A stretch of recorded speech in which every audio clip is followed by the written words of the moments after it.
مرحبا مرحبا مرحبا عالم دی کی جا قاضی عبد الہادی قاضی عبد الہادی قاضی عبد الہادی عالم دی کی جا قاضی عبد الہادی عالم دی کی جا قاضی عبد الہادی فخر ہندوستان فخر ہندوستان قاضی عبد الہادی مرحبا مرحبا مرحبا مرحبا مرحبا مرحبا.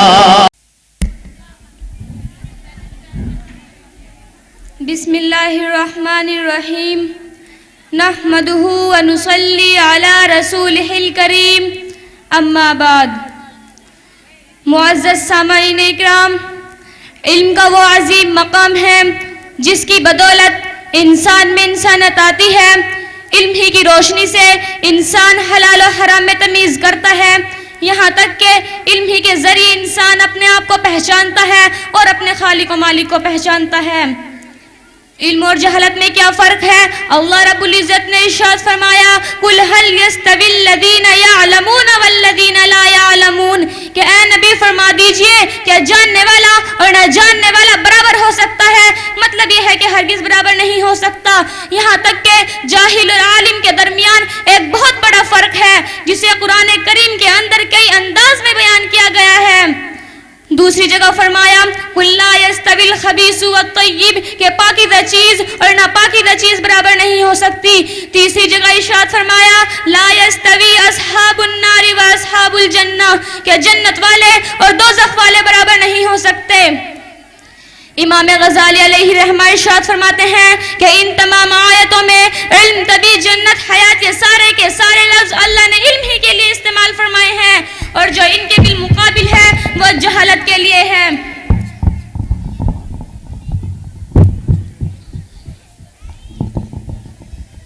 سامعین اکرام، یہ دنیا دار اعلیٰ سبب ہے. یہاں پر ہمیشہ عزت ملنے کا کوئی نہ کوئی سبب ہوتا ہے، یہاں تک کہ انبیاء علیہم السلام کے بھی اللہ نے بلند کرنے کے لیے کچھ امتیازی علوم عطا فرمائے جو بظاہر طور پر ان کی بلندی کا سبب بنے. اگر اللہ نے آدم علیہ السلام کو یہ بلندی عطا فرمائی کہ فرشتوں کو حکم دیا وہ آدم علیہ السلام کے تخت کو اٹھا کر سارے جہاں میں پھرے تاکہ آدم علیہ السلام کے بزرگ ہونے کا سب کو معلوم ہو جائے، اور اسی پر بس نہیں بلکہ فرشتوں کو یہ بھی حکم دیا کہ وہ آدم علیہ السلام کو سجدہ کرے، تو اس میں بھی کچھ سبب ہوگا. ہاں، اس کا سبب قرآن کریم بیان کرتا ہے وَعَلَّمَ آدَمَ الْأَسْمَاءَ كُلَّهَا کہ اللہ نے آدم علیہ السلام کو تمام اشیاء کے ناموں کا علم عطا کیا.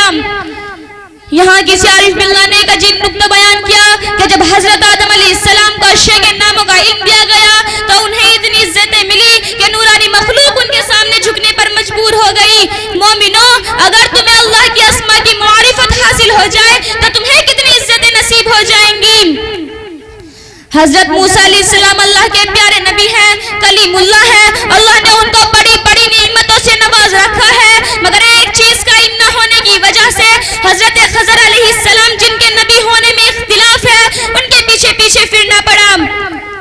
حضرت یوسف علیہ السلام کے حالات پڑھنے سے معلوم ہوتا ہے کہ ان کے حسد نے ان کو قید خانے میں ڈلوا دیا اور ان کے علم نے ان کو شاہی تخت پر بٹھا دیا اور مصر کے خزانوں کا مالک بنا دیا. حضرت سلیمان علیہ السلام کو دیکھ لیجئے، اللہ نے ان کو دنیا کی بھی بادشاہت دی اور دین کی بھی. شہنشاہ دو عالم صلی اللہ علیہ وسلم فرماتے ہیں کہ ان جیسی دنیا کی بادشاہت نہ پہلے کسی کو ملی اور نہ بعد میں کسی کو ملے گی. انسانوں کے حاکم، جناتوں کے حاکم، پرندوں کے حاکم، درندوں کے حاکم، ہواؤں کے حاکم، دنیا کی سب چیزوں پر یکساں حکومت کرنے والے، مگر ایک وقت ایسا آتا ہے کہ ہدہد ایک چھوٹا جانور ہے. حضرت سلیمان علیہ السلام نے اس کی بات کو ماننا پڑا، باوجود یہ کہ آپ اس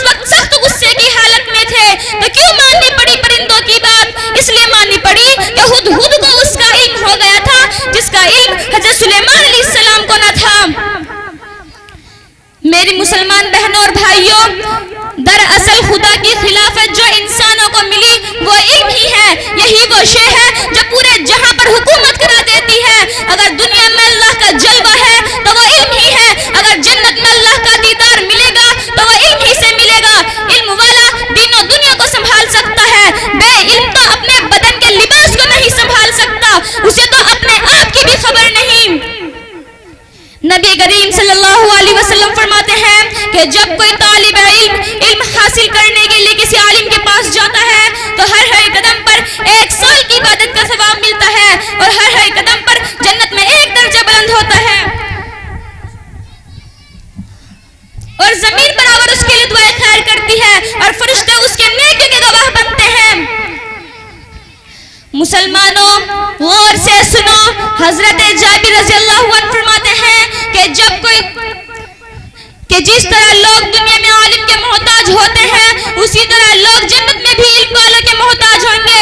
اللہ رب العزت ہر روز اہل جنت سے فرمائے گا کہ مانگو کیا مانگنا ہے۔ لوگ عرض کریں گے کہ اے اللہ سبھی نعمتیں تو یہاں موجود ہیں تو پھر کیا مانگیں؟ اللہ رب العزت کہیں گے کہ جاؤ اپنا علماء سے معلوم کرو۔ لوگ علماء کے پاس جائیں گے، معلوم کریں گے، علماء کہیں گے کہ اے لوگوں جلدی جاؤ اور اللہ کا دیدار مانگو۔ دوستو اہل علم کا مرتبہ وہاں بھی کم نہ ہوگا۔ علم تو وہ چیز ہے جو ہر موقع پر انسان کی رہنمائی کرتی ہے اور جس سے انسان کو دل سرور حاصل ہوتا ہے۔ ایک مرتبہ حضرت داؤد علیہ السلام نے دعا کی کہ اے مولا میں چاہتا ہوں کہ خلوت اختیار کر لوں یہاں تک کہ مر جاؤں۔ تو اللہ رب العزت فرماتے ہیں کہ اے داؤد یہ تمہاری خواہش ہے، اب ہماری خواہش سنو۔ ہم چاہتے ہیں کہ تم خود بھی جنت میں جاؤ اور ہزاروں کو جنت میں لے جاؤ۔ لوگوں اندازہ کرو کہ علم کا کیا مرتبہ ہوگا، کیسا وہ جوہر ہوگا۔ دوستو غور کرو اور تعلیم کی طرف دھیان دو۔ دینی تعلیم بھی حاصل کرو اور دنیاوی تعلیم بھی حاصل کرو، مگر دینی تعلیم کو مقدم رکھو۔ تعلیم کے میدان میں آگے بڑھو ورنہ تمہارا نام تک باقی نہ رہے گا، کوئی تمہارا نام لینے والا نہ رہے گا۔ اللہ ہم سب کو علم کا سچا طلبگار بنا دے، اللہ ہماری رکاوٹوں کو ختم فرما دے، آمین۔ اب میں اس شاعری کے ساتھ اپنی تقریر کو ختم کرنا چاہتی ہوں۔ عزت اسے ملی جو گھر سے نکل گیا، عزت اسے ملی جو گھر سے نکل گیا، وہی پھول سر چڑھا جو چمن سے نکل گیا۔ تو بھلا کر علم دین کو خود کو سمجھتا شیر ہے، کہ تو بھلا کر علم دین کو خود کو سمجھتا شیر ہے، اس لیے ہی آج مسلمان تیری حالت زیر ہے۔ وَمَا عَلَيْنَا إِلَّا الْبَلَاغُ۔